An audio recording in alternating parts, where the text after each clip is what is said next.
because Washington's official stance was, this is no invasion. The life of the people whom really they lost their homes, and also the industrial sector, which about 9% of that sector being destroyed. What I care about is my basic human rights. Very, very powerful material against what's happening in Palestine and in America. This is what's missing with the Muslim community in the U.S. Every day when I watch CNN, they were only talking about Egypt. That put pressure on President Barack Obama. Even if he didn't want to support the people of Egypt, he had no choice, because the American people were being swayed by what they saw on TV. The question is that we know that the people there are suffering.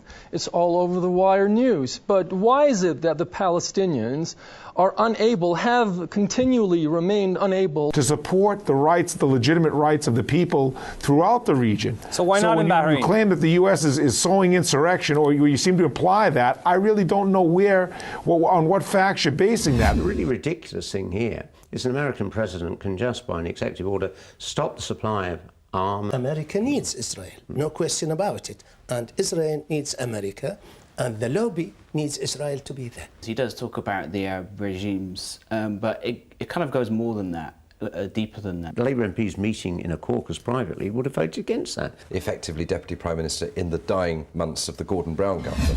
I'm Derek Conway, and I hope you'll join me for this week's epilogue. The best backroom Machiavellian operator in the previous Tory governments was a man called Tristan Garel-Jones. And there are parts in this book where I know from personal experience in covering it, it's quite clear he hadn't grasped the whole issue. What they don't understand is that the Israeli-Palestinian conflict is a metaphor for colonial situation. They managed to get a lot of Indians on their side who were hostile to the Aztec. So in that sense, one rapacious empire replaced another. It wouldn't be long enough if we were able to broadcast for a day to go into the establishment of Israel and the rights and wrongs. Why does the media ignore the extent of the EU-Israel cooperation? The mass media, I mean, if you look at the BBC in Britain. Welcome to this edition of Face to Face with me, Vuiswang Mubongwana.